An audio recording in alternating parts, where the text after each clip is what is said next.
Sup, Deadites? I wanted this one out a little earlier, but I had a more interesting hook for the beginning that required me to rewrite the entire script to fit. So, here we go. You've read the title, so that pretty much explains what the premise is. So we'll get started with the story. The slime ball body jacks Deku, but there's a catch. Two, in fact. Number one is he fails to take control. And the second one is, well, this happened a whole lot earlier than it should have. The Sludge villain is running away from All Might and sees the perfect camo. A child. The Sludge villain does his thing and is so far ahead of All Might that he succeeds, or so he thinks. I don't know what you think you're doing, mister, but get out of my head! And with that, the Sludge villain is no more as we know him. That is, but I'm getting ahead of myself. Instead of being taken over, Izuku's body was broken down and is now a slime. To be clear, Izuku had a quirk in this one. He's a pretty powerful psychic.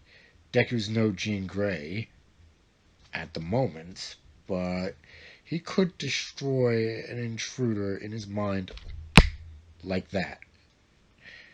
However, in doing so, the Sludge villain let out one final attack as a screw you. Deku's body was being dissolved. I know he's the Sludge villain, but for this, let's call him the Slime villain. Deku was horrified when he realized what happened to him and due to his battle for dominance, and he slinked away. Keep in mind that this is a 6-year-old, people. Yeah, I made him like super young, but you'll understand why. It'll give us a little more room. But back to the story. I suppose I should go on to say that Deku had gotten separated from Inko, and that's when Slimeball made his move. Eventually, the poor little thing found out how to move and kept on moving for months. Since his body was now amoebic, he had some advantages. It took him a few days to realize he needed to consume protein to sustain him.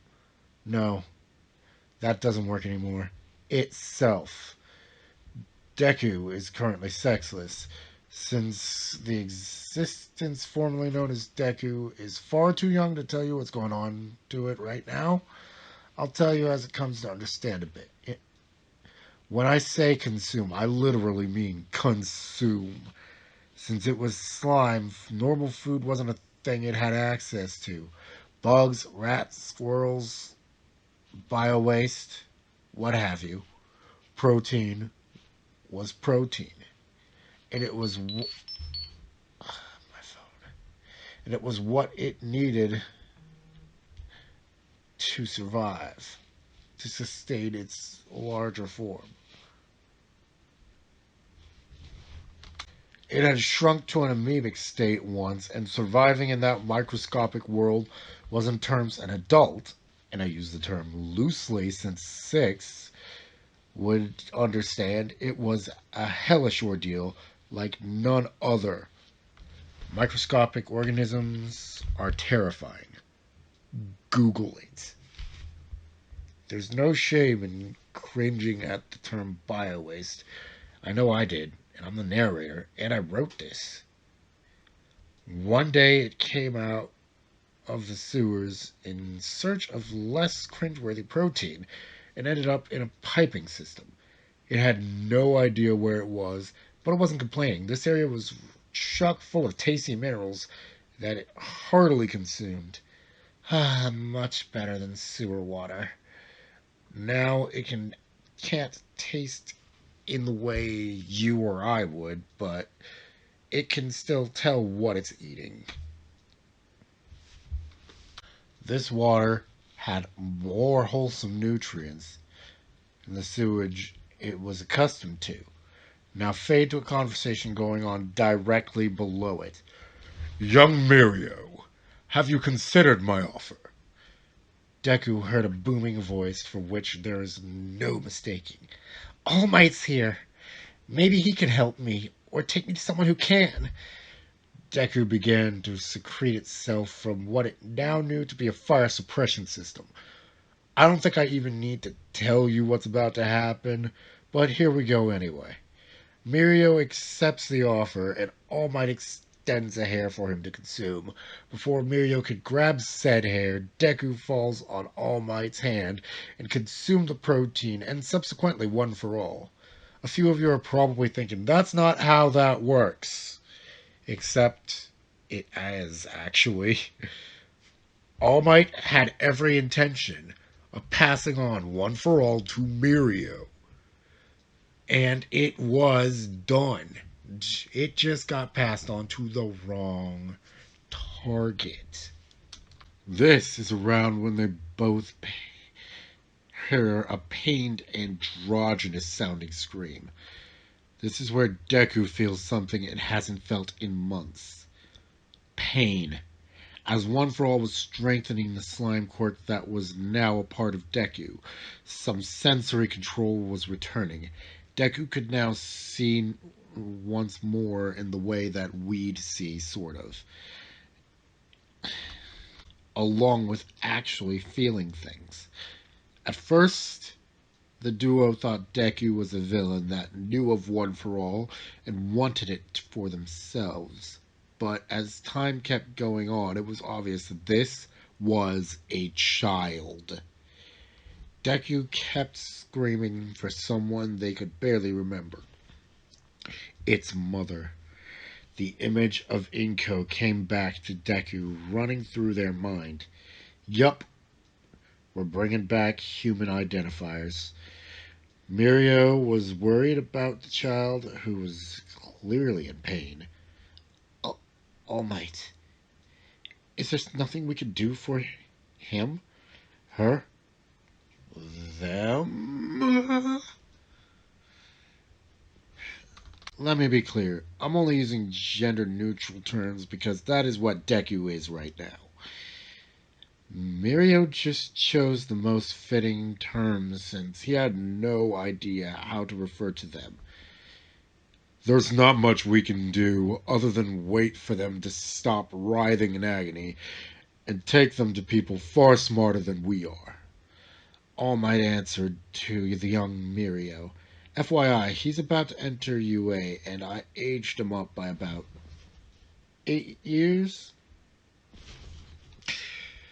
I think that's about right, because Mirio was, what, in second, third year? So if we do the math right, yeah, I think that's about right. Let me know in the comments if I'm off by too much, but I'm gonna go with 8. As per All Might's word, he went to grab his now successor, whether he liked it or not, and take them to someone far more intelligent than he. Maybe Nighteye would have seen something that can make sense of this. If not, then there's always Nezu or Recovery Girl, or someone else. I'm sorry, Toshinori, but I have no idea who this child is. All my visions show Mirio succeeding you, not this thing. Deku did not like that word.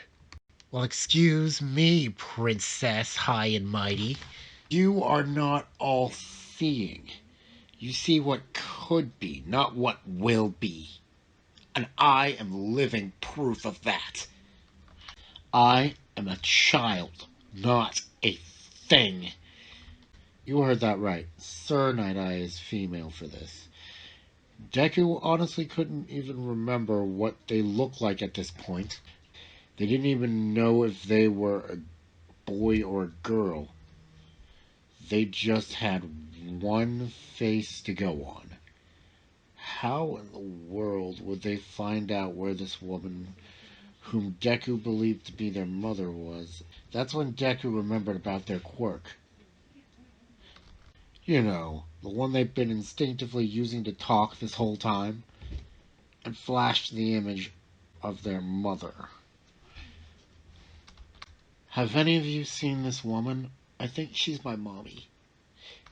Deku was mimicking a more humanoid body as the image of Inko was placed in their minds. The body itself was bland and featureless, short of looking like a child. Due to Deku's declaration, both Nighteye and All Might swear to look into this for them.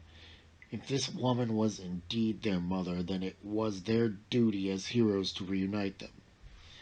Mirio was keeping Deku company for a few minutes while Nighteye was browsing through facial recognition of an image he drew from memory. How old are you, anyway, young one? All Might asks. Deku makes 6 tentacles and says in the cutest fashion, I'm this many! That made Nighteye double her efforts. A 6-year-old child gone this long without their mother is unthinkable. Nighteye goes to Deku, and Deku slinks away from her and turns into a puddle. Mirioni, why is the mean lady coming back? I don't like her. She scares me.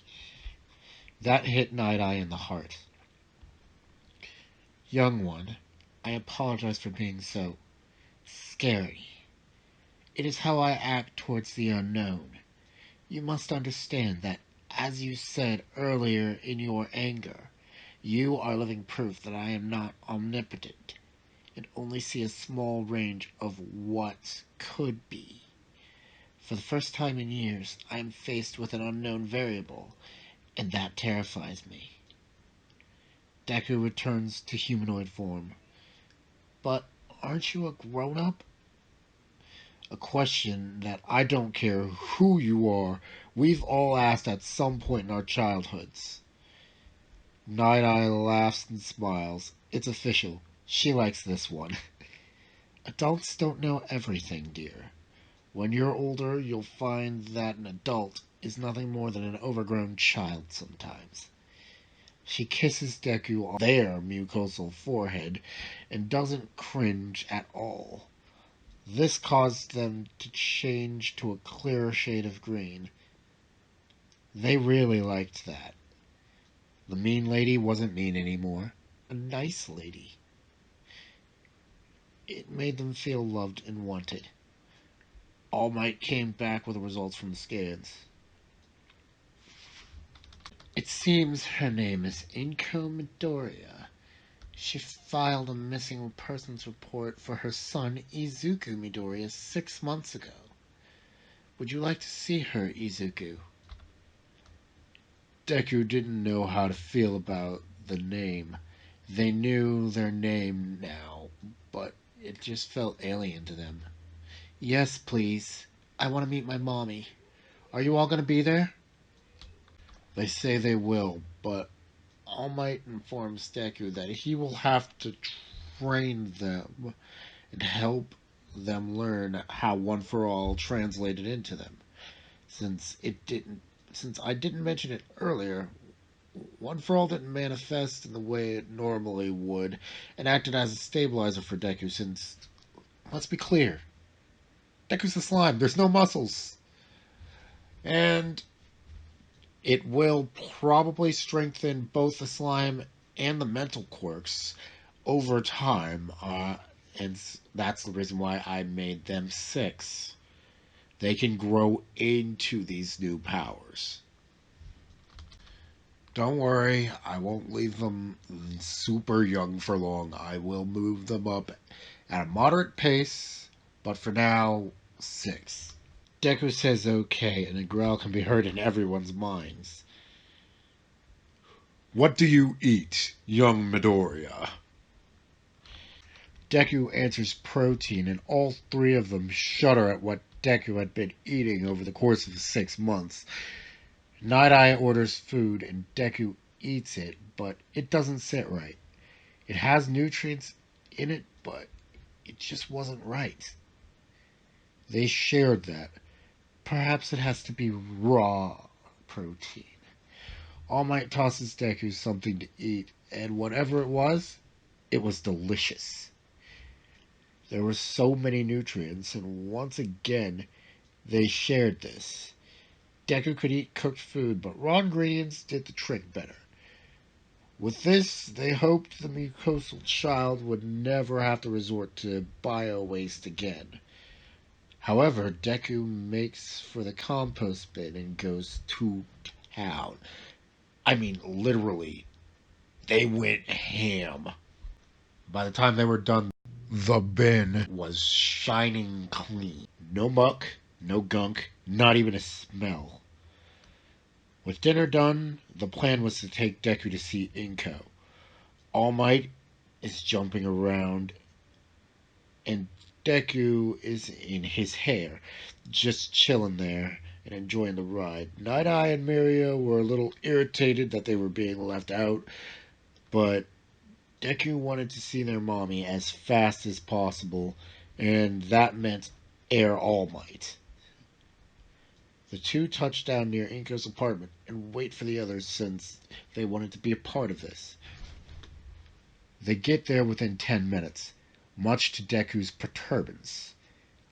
All Might knocks on the door, and Inko promptly answered, All Might? Did they find my baby, or have you come to tell me he's gone?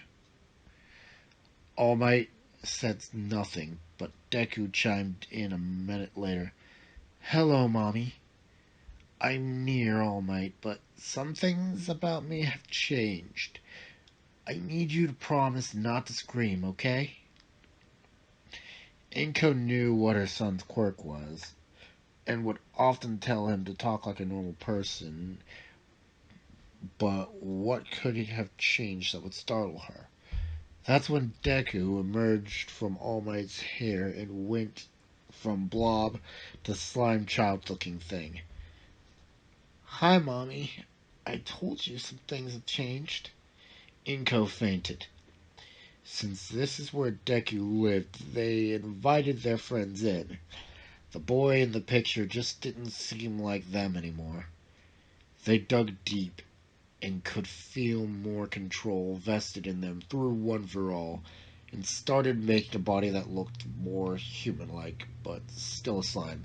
Think Sue for a bit, because, yeah, I think Sue's gonna work, because Rimuru's body, yeah, that's too human-looking. That's just not right. We're gonna go somewhere in between Rimuru and Sue, actually. Yeah, that'll work. Deku wasn't that boy anymore. Deku looked at Inko. I wonder. With that, Deku became their mother, only, well, you get the point. Hey, Mirio, am I pretty? Deku shifted into an adult female, but forgot one thing. However, that wasn't really the problem. While this form did possess breasts, it was as if they were wearing clothes, so I'll be blunt. Deku is whatever the hell they feel like being at the moment. Inko awoke to realize she had company in her house. That wasn't a dream. Her baby had become this monstrous thing. Could she even love him, it, properly? She realized that by even having that thought, the answer was most likely no. Once that thought was over, Inko realized that Deku was a darker shade of green, and even the black spots within were darker as well. She knew immediately that her child had read her mind. Inko broke into tears. Please, baby boy, don't go. You deserve better. I'll try to be better. Please, don't leave me. I beg. Since Canon Inko has a weak TK, let's just go full circle and say she's psychic. Deku gets in their mother's face. Fine, I'll stay. But Izuku is dead. Call me Mucosa. To dissuade Inko and double down on their statement, Mucosa made a clearly female body for that moment and went back to a genderless puddle and slinked to their room. Inko has got a massive amount of mothering to do, and she'll need all the help she can get. Good thing there are 3 people that are around her that have offered to do just that.